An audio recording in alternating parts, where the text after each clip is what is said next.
오늘 사도 바울은 우리에게 첫 번째로 말씀하는 말씀은, 형제들아, 사람이 만일 무슨 범죄한 일이 드러나거든 신령한 너희는 온유한 심령으로 그러한 자를 바로잡고 내 자신을 돌아보아 너도 시험을 받을까 두려워하라. 이렇게 시작이 됩니다. 여기 말씀에 사람이 만일 무슨 범죄한 일이 드러나거든, 우리는 한국말로는 범죄가 다 똑같은 범죄로 생각하지 않습니까? 그런데 이 히브리 사람들이 쓰는 언어 속에서는, 물론 우리도 들어 그렇지만 그들은 같은 어떤 단어를 쓰더라도 그 의미가 우리나라처럼 그냥 한 단어로 번역되는 것이 아니라 여러 의미를 가지고 있는 것 같아요. 근데 여기 범죄는 어떤 범죄를 말하느냐 하면은, 누군가가 고의적으로 악심을 가지고 적극적으로 행하는 범죄를 누가 한 일이 드러나거든 신령한 너희는 온유한 심령으로 그런 자를 바로 잡고 또한 내 자신을 돌아보라 라고 말했던 것이 아니라, 그런 식으로 고의적으로 악의를 가지고 하는 범죄를 말한 게 아니고, 어떻게 보면 다윗이 저질렀던 그런 범죄를 이야기합니다. 다윗이 어느 날 성벽을 거닐다가 뜻밖에도 미혹을 받고 유혹을 받아서 그가 죄를 짓고 말지 않습니까? 그랬을 때 다윗은 그 죄에 대해서 하나님 앞에 회개하고 또한 기도했을 때에 용서함을 받지 않습니까? 그 죄를 말하는 것입니다. 그러니 너희 형제 가운데 누군가가 살아가면서 이제 내가 하나님 말씀을 배웠으니 이제는 내가 나쁜 짓 하지 말아야지, 말씀대로만 살아야지 라고 결심하고 있다가 자기도 모르게 연약함 때문에 혹시 네 형제 가운데 그냥 또 넘어지고 쓰러지는 자를, 그렇게 범죄한 자를 발견하게 되거든. 스스로 어떻게 보면은 하나님을 안다라는 너희들, 하나님이 무엇을 기뻐하는지 아는 신령한 너희는 온유한 심령으로. 항상 그렇습니다. 항상 하나님이 우리에게 어떠한 마음을 가지라 하냐면, 예수님도 우리에게 뭐라고 말씀하는, 내 마음은 온유하고 겸손하니 너희도 온유하고 겸손한 마음으로 항상 사람들을 대할 때마다 그 마음을 잃어버리지 말아라.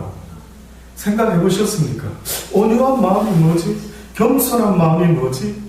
과연 나쁜 짓을 하고 실수하고 넘어진 사람을 보면 우리는 얼마나 돌 던지기를 좋아합니까?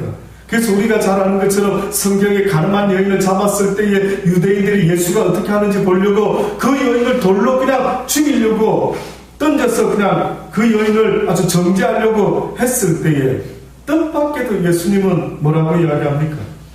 죄가 지은 자가 먼저 쳐라. 그리고 그 여인에게 뭐라고 온유한 마음으로 표현하십니까? 여인아, 너를 치려는 자가 어디에 있느냐? 나도 너를 정죄하지 않을 것이니 이제 다시는 이런 일을 짓지 않기를 바란다. 조금 느껴지십니까? 온유가 어떤 건지. 사람을 대할 때마다 내가 온유한 마음으로 지금 대하고 있는지, 열받은 마음으로 대하는 건지, 지금 누군가를 심판하고 저지하고 정죄를 하려고 사람을 대하고 있는 마음인지를 여러분 스스로 한번 돌아보십시오. 만약에 내 마음에 그런 게 준비되어 있지 않는 것 같으면 입을 다물어요. 언젠가도 말씀드린 대로 자칫 내 입에서 하나님만 하셔야 되는 정죄와 심판과 판단의 말이 나올까 심히 걱정을 오히려 해야 되는 입장인 것입니다. 그래서 내 자신을 돌아보아 오히려 너도 뭐라고요? 시험을 받을까? 어떻게 해라? 두려워하라. 너도 조심해라. 다른 사람도 그렇게 너처럼 무슨 죄를 짓고 싶어서 짓는 사람도 있을 수 있겠지만, 그러나 그리스도 안에서 때로는 연약한 형제나 자매가 시험을 받아서 그냥 넘어지고 쓰러질 수 있을 때, 잘 됐다, 그럴 줄 알았지, 봐라 내가 그렇게 될 줄 미리 다 보지 않았느냐, 이게 얼마나 악한 말인 줄 아십니까? 그래서 여러분 아십니까? 선한 사마리아인의 비유의 이야기에서도 강도 만난 사람을 보고 똑같은 장면을 보는데도 대제사장과 서기관은 그냥 지나가는데 그들이 마음속으로 무엇을 생각했을까?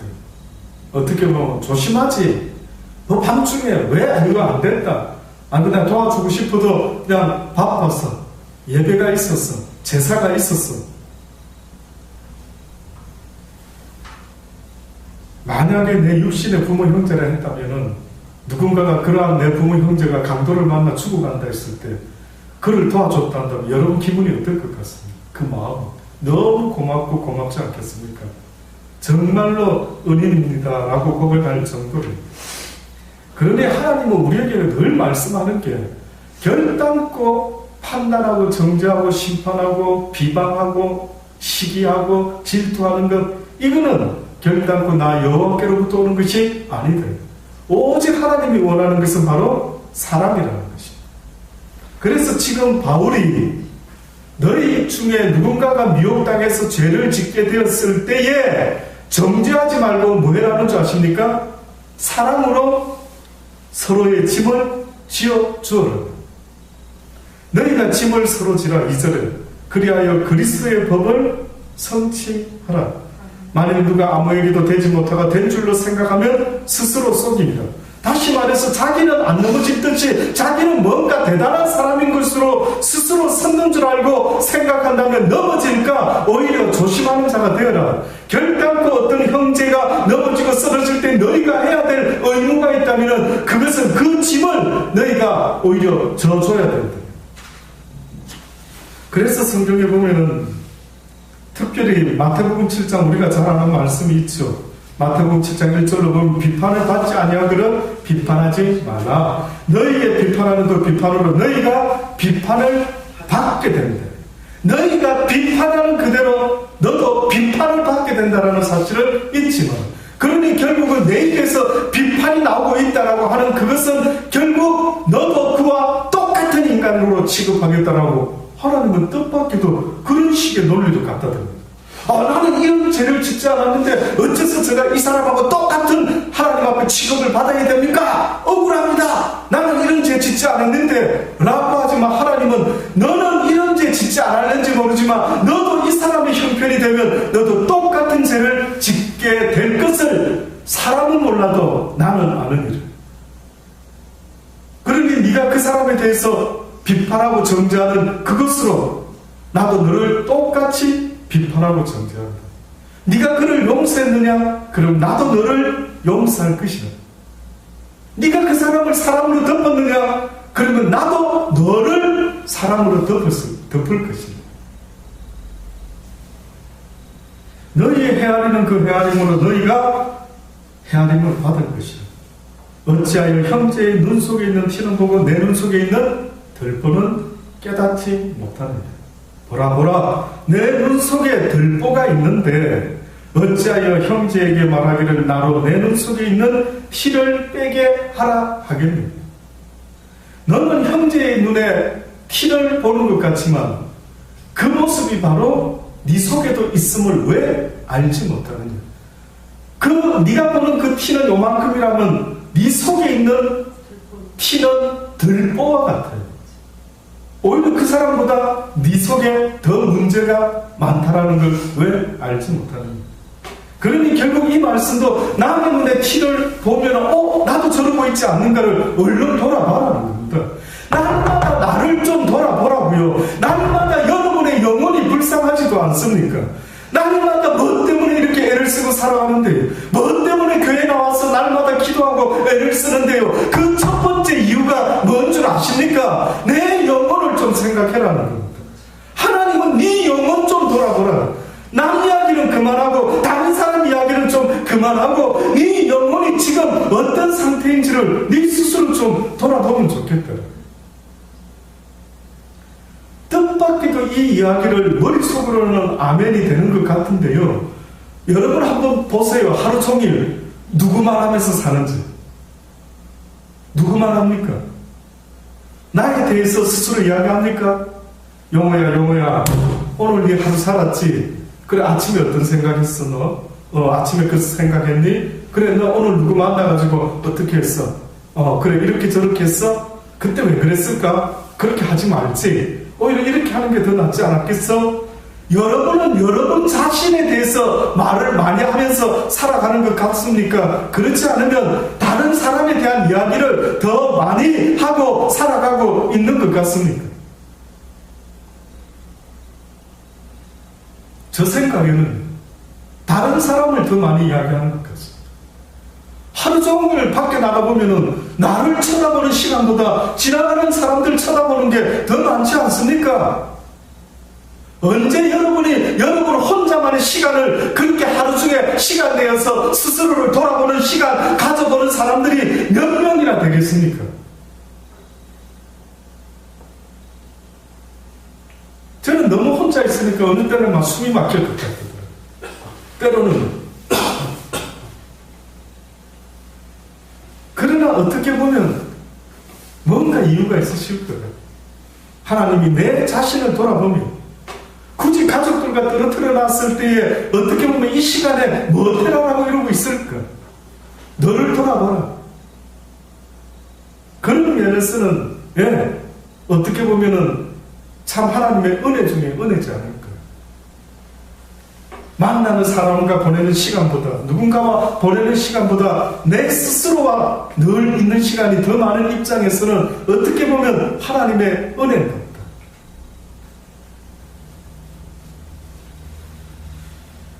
그래서 지금도 말씀하는 거 보라 내 눈 속에 들보가 있는데 어찌하여 형제에게 말하기를 나로 내 눈 속에 있는 티를 빼게 하라 하겠느냐. 외식하는 자여. 바로 이런 자들이 외식하는 자라다. 성경에서 바리새인과 율법학자들이 외식한다고 누누이 들어왔지요. 그런데 뜻밖에도 그들의 외식하는 모습이 뜻밖에도 그들이 다른 사람에 대해서 부지런히 말하고 지적하고 하는 그들의 그 모습이 바로 성경은 외식하는 자의 대표적인 모습이라고 말합니다. 여러분은 외식하는 자가 아닙니까? 여러분은 나에 대해서 더 많이 고백합니까? 아니면 어떤 사람에 대해서 더 이야기를 합니까? 진정한 간증이라고 하는 것도 내가 뭐 이렇고 저렇고 잘나가 복받아서 이렇게 말하는 것을 어떻게 보면 하나님이 기뻐하는 간증이 아닌 것입니다. 하나님이 원하는 간증은 오히려 나를 돌아보고 내가 얼마나 죄인 중에 괴수인가 하는 것을 사람들 앞에서 고백할 수 있는 이러한 고백이 오히려 하나님 앞에서는 뜻밖에도 더 복된 고백이 되는 나를 돌아보는 고백. 왜 바울이라는 사람이 처음에는 내가 어떤 사도보다도 조금도 부족함이 없다라고 했다가 점점 가면 갈수록 그가 나는 죄인 중에 뭐라고요? 괴수. 왜 그럴까요? 무슨 일이 있은 겁니까? 그 사람한테. 그 사람이 왜 예수를 더 오래 믿었는데 더 오래 믿었으면 바리새인과 율법학자와 같이 잘못하는 놈도 골라다니면서 야 너 왜 그따위로 죄인의 모습으로 왜 그렇게 해? 라고 지적하고 야단치며 그렇게 가르치는 자리에 섰었어야 되는데 뜻밖에도 오히려 가면 갈수록 다른 사람에 대해서는 너그럽고 그리고 자기 자신에 대해서는 뭐라고 고백합니까? 나는 죄인 중에 괴수인 것 같아. 이것이 하나님을 알면 알수록 점점점 내 입술로 고백할 수밖에 없는 고백입니다.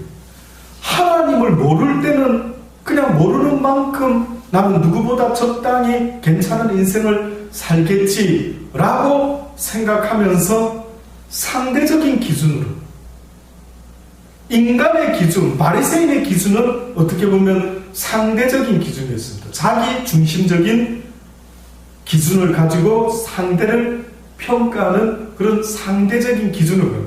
근데 여러분 잊지 마십시오. 하나님의 기준은 상대적일까요? 절대적인 기준이 있을까요? 절대적인 기준이 있습니다. 상대평가가 아니라 뭐라고요? 절대평가입니다. 하나님의 카트라인에 무조건 들어와야 되는 것입니다. 내가 이 사람보다 낫지 않습니까? 내 의가? 나는 저 사람보다 죄인보다 훨씬 기도 많이 했는데요? 라고 하는 상대적인 평가로 하나님 앞에서 그 나라에 들어가는 것이 아니라 하나님이 오케이 하는 그 순간까지 남을 돌아볼 겨를 없이 네 자신을 부지런히 살피고 나 만군의 여호와 앞에 달려 나오라고 내가 오케이 하는 순간에 네 마음을 보았느니라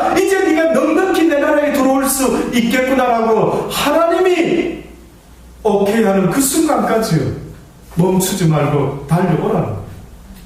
그래서 우리의 믿음의 기준은 누가 평가하느냐 하면 내가 평가하는 것이 아니라 전능자께서 절대 평가를 가지고 나에게 말씀하시는 것입니다.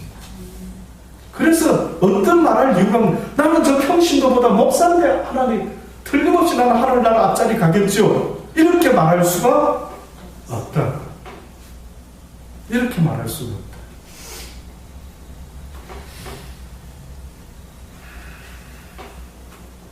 외식하는 자여 먼저 내 눈 속에서 들보를 빼라. 그 후에야 밝히 보고 형제의 눈 속에서 티를 빼리라. 성경에 보면 방금 제가 읽었던 마태복음 7장의 이 말씀하고요, 누가복음 6장에 또 한 군데 더 똑같은 말씀이 나옵니다. 그런데 방금 읽었던 이 말씀까지는 마태복음 7장에도 있는 이 말씀이 누가복음 6장에도 나와 있는데 그 조금 더 뒷부분의 말이 조금 달라집니다. 근데 보니까 마태복음 7장에는 여기까지 갑자기 이야기하던 마태가 한마디를 마지막으로 덧붙입니다. 갑자기 네 눈 속에 있는 들보나 잘 빼셔. 다른 형제의 눈 속에 있는 티는 그만 빼고. 이렇게 지적을 딱 하더니만 갑자기 거룩한 것을 개에게 주지 말면 너희 친주를 돼지 앞에 던지지 말라. 저희가 그것을 발로 밟고 돌이켜 너희를 찢어 상할까 염려하라. 이렇게 합니다. 갑자기 이 말을 하는 것은 누구에 대한 이야기인 줄 아십니까? 지금 거룩한 것을 누구에게 주지 말라고 했죠. 개는 누굴까요? 예? 여기서 지금 갑자기 마태가 이야기를 하다가 똑같은 이야기를 한 라인에서 하고 있는데 갑자기 들보 외식하는 자 이야기를 하다가 거룩한 것을 누구에게 주지 말라. 개가 누구라고요? 외식하는 자라고.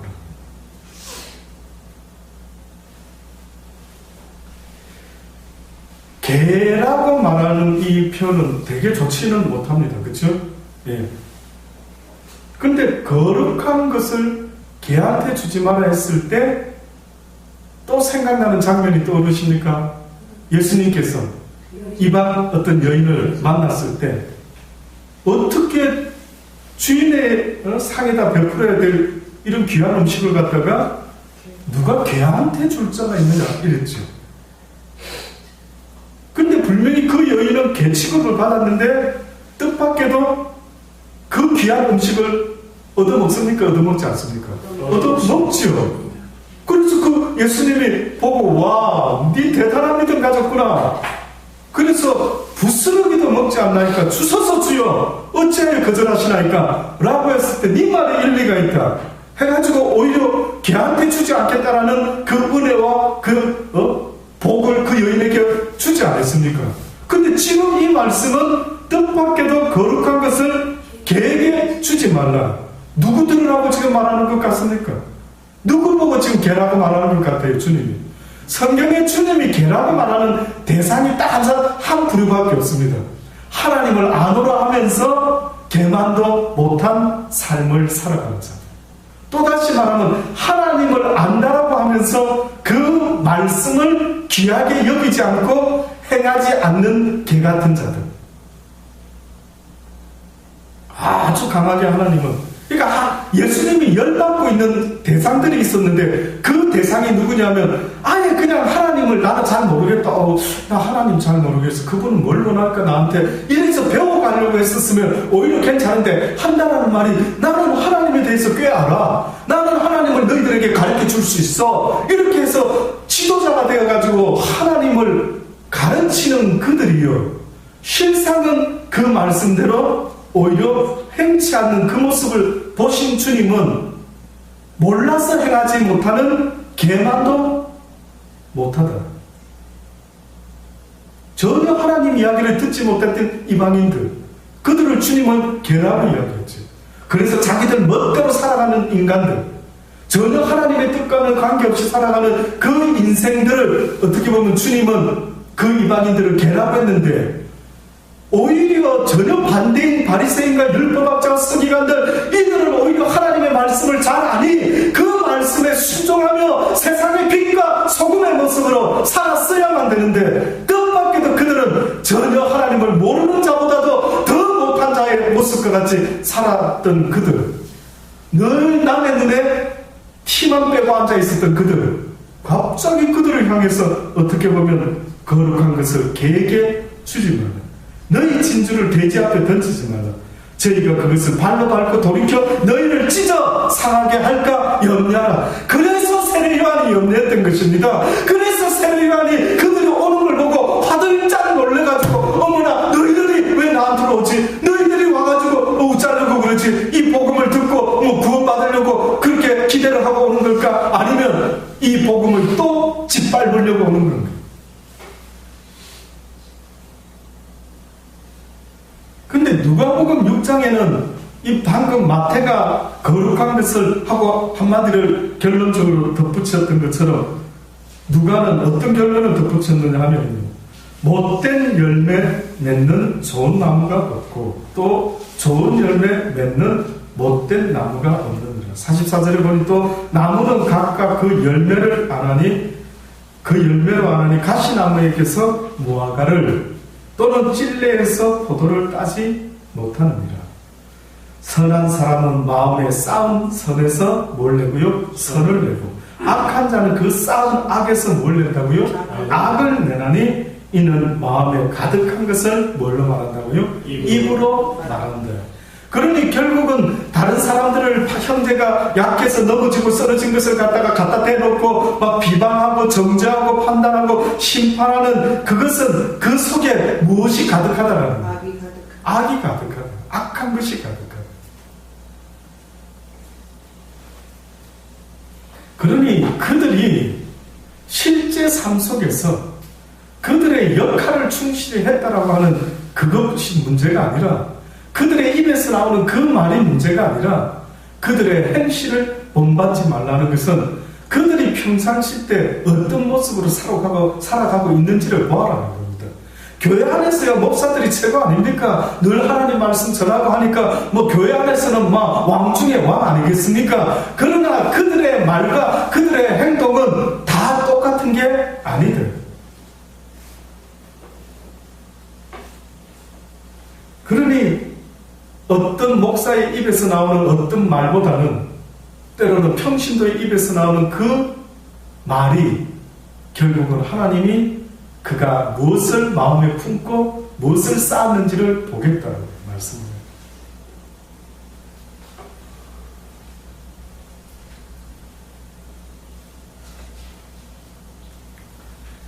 너희가 서로, 갈라디아서 본문의 말씀에 돌아옵니다. 너희가 짐을 서로지라. 그리하여 그리스도의 무엇을 성취하라? 그리스도의 법을 성취하라. 그리스도의 법을 성취하라. 짐을 서로지라. 그리스도의 법 뭘까요? 그리스도의 법. 그리스도의 법은 한마디로 사랑의 법입니다. 사랑. 그리스도의 법, 그리스도가 사람들에게 가르쳐줬던 법, 그리스도가 계속해서 너희는 어떠한 법을 가지고 살아야 된다, 너는 대한민국에 어떠한 법을 가지고 살아야 된다라고, 만약에 내가 장사를 하려면은 대한민국의 상법을 가지고 장사를 해야 되는 것처럼, 네가 이 땅에서 기독교인의 삶을 살아가려고 할 때에 무슨 법을 가지고 살아야 되는데, 그것은 교회법이 아니라 무슨 법이라고요? 사랑의 법을 가지고 살아가야만 된다. 그래서 너희가 어떤 사람의 범죄함을 보면 서로 짐을 지라. 이것은 곧 그리스도의 법을 성취하는 것이죠. 그러면서 바울이 이어서 말합니다. 누가 아무것도 되지 못하고 된 줄로 생각하면 스스로 속임이니라. 자기가 아무것도 되지 못한 것을 인식하지 못하는 그 모습을 반대로 성경에서 스스로 섰다고 생각하는 자들은 뭐라고요? 넘어질까 소식. 그러니 사랑의 법 앞에서는요, 나는 최고야, 나는 안전해, 나는 걱정 없어, 나는 구원받았어, 이렇게 말하는 게 아닙니다. 희한한 질문, 구원에 확신이 있습니까? 어디 그따위로 질문을 하는지 모르겠어요. 죄송한데. 예? 그럼 구원에 확신이 있습니까? 확신이 있습니다. 저는 절대적으로 분명히 천국에 갈 것입니다. 뭘로? 무슨 기준으로? 이 땅에 육을 갖고 있는 우리 입장에서는 항상 ing를 그 나라에 도착하는 순간까지 방심하지 말고 너의 구원을 두렵고 떨림으로 어떻게 나가라고? 이루어 가라 그랬죠. 근데 대놓고 구원받을 확신이 있습니까? 없으니까 뭔가 문제가 있는 것 같으네요. 저도 옛날에 그 말 들었을 때 그럼 나는 확신이 없는 건가? 그런 생각을 했거든요. 그러니까 그 질문을 오히려 사람을 갖다가 시험 들게 하는.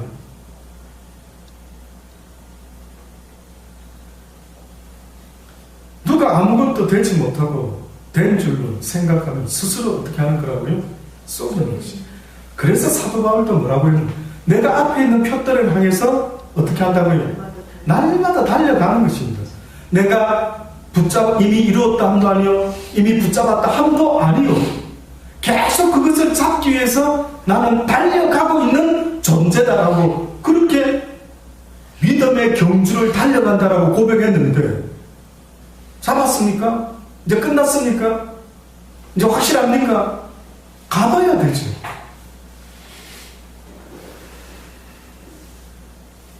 마라톤 선수가 뛰고 있는데 누가 중간에 기자가 마이크를 대고 1등 할 것 같습니까? 확실합니까? 확신은 할 수 있겠죠. 그러나 가봐야 합니다. 그러면서 각각 자기 일을 살피라. 그리하면 자랑할 것이 누구에게만 있다고요? 자기에게만 있고 남에게는 있지 아니하니라. 무슨 뜻인지 이해되십니까? 무슨 뜻인지 이해되십니까? 이 말씀이 그동안 많이 들고 오셨을 텐데. 각각 자기의 일을 살피라. 그리하면 자랑할 것이 누구에게만 있다고요? 자기에게만 있다. 다시 말해서 뭐라고 하냐면 내가 저렇게 하지 않아서 아버지 참 고맙네요. 감사하네요. 내가 저런 죄를 짓지 않아서 참으로 아버지 은혜입니다. 이렇게 나에게는 자랑할 것이 있을 줄 몰라도 어떤 사람에게 누군가가 실수를 했을 때 나는 저런 잘못 안 했어. 나는 얼마나 괜찮은 사람인지, 나는 저들보다 훨씬 나은 믿음을 가지고 살아가는 사람이야 라고 자랑할 것이 너에게는 있을지 몰라도 다른 사람 앞에서 자랑할 것이 없다라고 말씀합니다. 각각 자기의 짐을 질 것입니다. 가르침을 받는 자는 가르치는 자와 모든 좋은 것을 함께하라. 스스로 속이지 말라. 하나님은 망률이 여김을 받지 아니하나니 사람이 무엇으로 심든지 그대로 거두리라. 내가 지금 무슨 말씀을 심고 있는지 그것을 어떻게 알 수 있느냐면 내 입에서 지금 무슨 말이 나오고 앉아 있는지를 가만히 들여다보면 내가 지금 마음에 무엇을 심고 있는 사람인지를 알 수, 시기를 심고 질투를 심고 미움을 심고 악한 것, 성령을 심는 사람에게 그 성령의 열매, 그것은 뭐라고 지금 말하는 줄 아십니까? 8절에 보니 자기의 육체를 위하여 심는 자는 육체로부터 썩어질 것을 거두고 성령을 위하여 심는 자는 성령으로부터 무엇을 거둔다고요? 영생을 거두리라. 성령으로부터 영생을 거둔다 했는데 원래 성령의 첫 번째 열매가 뭐라고 말합니까? 성경의 첫 번째 열매는 사랑이에요. 사랑. 그러니 성령을 위하여 심는다라고 말할 때 무엇을 심는다라는 말입니까? 무슨 씨를 심는다라는 말입니까? 사랑의 씨앗을 심는다. 사랑의 씨앗을. 그 사랑의 씨앗을 네가 심으면 무슨 열매를 얻게 된다고요? 사랑의 열매를 얻게 된다. 결국 그것이 영원한 생명을 얻게 되는 증거가 될 것이다라고 그렇게 말씀합니다. 우리가 선을 행하되 낙심하지 말지니 피곤하지 아니하면 때가 이름에 거두리라. 그러므로 우리는 기회 있는 대로 모든 이에게 착한 일을 하되 더욱 믿음의 가정들에게 할지라. 여기서 착한 일을 한다라는 것은 분명히 지금 무엇이 착한 일인가라는 것을 어떻게 보면 바울은 갈라디아서를 통해서 지금 바울은 무엇을 말하고 있느냐면 뜻밖에도 착한 일이라는 것은 한 영혼을 돕는 일입니다. 한 영혼의 생명을 돕는 겁니다. 강도 만난 사랑하는 사람을 이야기할 때 육신적인 강도를 이야기했지만 영적인 의미에서는 영적으로 사단에게 공격을 당해서 피 흘려 죽어가고 있는 영혼을 이야기합니다.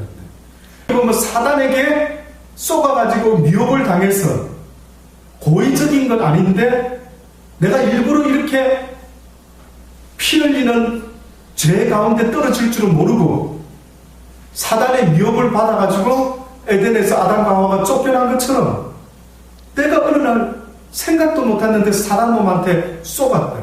또다시 말하면 사단 놈한테 한 방 먹었대. 한 칼 먹었대. 그래가지고 쓰러져가지고 피를 흘리고 앉아있대. 괴로워하고 있대. 아, 이러면 이거 아닌데 내가 왜 이랬을까? 그런데 이 불쌍한 영혼을 지금 바울이 뭐라고 합니까? 밟아주라고요? 정죄해주라고요? 돌멩이 던져주라고요? 그렇게 하지 마. 한 영혼을 살리는 일을 선한 사마리아인은 육신에 죽어가는 사람을 살렸다라고 성경은 이야기되고 있지만 실질적인 것은 육을 말하는 게 아니란 말이에요. 하나님이 그 이야기를 한 것은 지금도 영혼이 사단에게 칼을 맞고 죄의 유혹에 빠져서 아담과 하와와 같이 에덴 동산에서 쫓겨나고 있는 이들의 불쌍한 영혼을 너희가 돌아보라. 그래서 그들을 권면해주고 그들의 짐을 때로는 네가 어떻게 져줘라. 어떻게 져줍니까? 어떻게 져주냐고요? 성경에 보면은 뭐라고 이야기합니까? 그 불쌍한 영혼에게 죽어가는 영혼을 위해서 성경은 딱 한 가지 말하지요. 육적으로 죽어갈 때는 약을 끓여가 기름을 끓여서 발라준다라고 하는데 죽어가는 그 영혼을 위해서 내가 할 수 있는 치료가 뭐겠느냐는 겁니다. 예, 말씀과 기도다. 말씀과 기도밖에 없는 거예요. 그 말씀이라는 것, 곧 그로 하여금 어떻게 보면 뭐 할 수 있도록 다윗과 같이 나단 선지자가 주의 말씀을 지적해 줄 때 내가 그때 그래서 넘어졌구나 깨달음을 주고 회개함으로 다시 힘을 얻어서 하나님 앞에 나올 수 있도록 그를 위해서 말씀만 주고 지적만 하는 것이 아니라 어떻게 해요? 기도하는 자의 모습으로 그 영혼을 사랑하는 그 마음으로 하나님은 그렇게 그들의 짐을 져주라고 말하는 것입니다. 그렇습니다. 사람은 짐을 어차피 집니다. 크리스찬들도 짐을 져야 되고 세상 사람들도 짐을 지는데 뜻밖에도 성경은요, 세상에서 하나님을 모르고 살아가는 그들은 무슨 짐을 지고 있다라고 말하느냐면 죄의 짐을 지고 있다라고. 마태복음 11장 28절로 우리가 너무 잘 아는 말씀이지요. 수고하고 무거운 짐진 자들아 다 내게로 오라. 내가 너희를 어떻게 한다고요? 쉬게 하리라. 여기서 수고하고 무거운 짐진 자들아 라고 말씀했을 때 어떤 짐을 지고 있는 자를 말하냐면 세상에서 그 죄의 짐을 지고 날마다 그 죄 가운데서 기쁨과 평안과 감사가 없는 그 세 가지가 없는 그런 인생을 살아가고 있는 그 수고하고 무거운 짐을 지고 있는 그 죄의 짐에 허덕이는 자들에게 내게 나오라. 내가 그 짐의 문제, 죄의 문제를 어떻게 해주겠다, 해결해 주겠다 라고 하시면서 뭐라고 말했느냐면 나는 마음이 어떻다고요? 온유하고 겸손하니 나의 멍에를 내고 내게 배우라. 그러면 너희 마음이 힘을 얻으리니 이는 내 멍에는 쉽고 내 짐은 어떻다고요? 가볍다. 주님도 짐을 지고 있다 없다? 지고 있다. 근데 주님도 어떤 짐을 지고 있고 저들도 짐을 지고 있는데 뜻밖에도 주님이 말씀하시는 것은 내 마음이 온유하고 겸손하니 누구든지 내게 와서 배우면은, 다시 말하면 하나님 앞에서 온유한 마음과 겸손을 가지고 어떤 짐을 지라는 것입니까? 하나님을 위한 사랑의 짐을 지라는, 형제들을 위한 사랑의 짐을 지으라고 말씀하고 있습니다.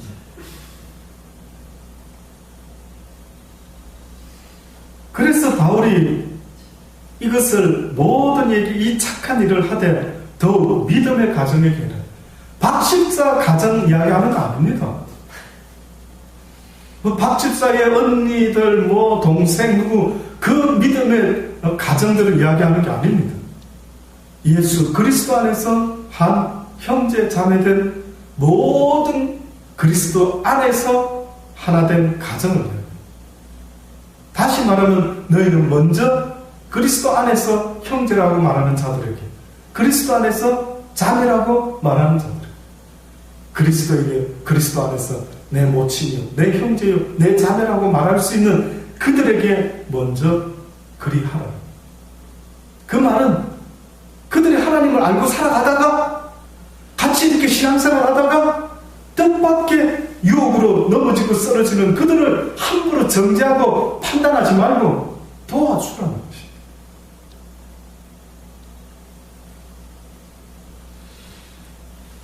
이 짐이 오히려 세상에 죄의 짐을 지고 가는 인생보다 훨씬 어떻다고요?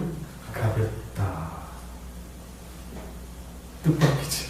이게 가볍답니다. 우리는 남을 배려하고 남에게 복음 전해주고 이끌어주고 기도해주고 좀 어려울 것도 같은데 뜻밖에도 이 짐은 훨씬 가볍다. 너희가 세상의 짐, 죄의 짐 너무너무 무겁다. 그 짐에 한번 빠지면은 어찌할까 몰라 그냥 짐에 깔려 죽는 것과 같아. 그러나 우리가 말하는 이 예수님의 말씀의 이 짐은 그렇게 무거운 짐이 아니에요. 어느 새가 어느 날 하나님 앞에 그렇게 질문했다. 하나님, 왜 이런 무거운 날개를 달아줬습니까? 새한테 있어서 아십니까? 부위별로 무게를 달아보면 뜻밖에도 어느 부위가 가장 무거울 것 같습니다.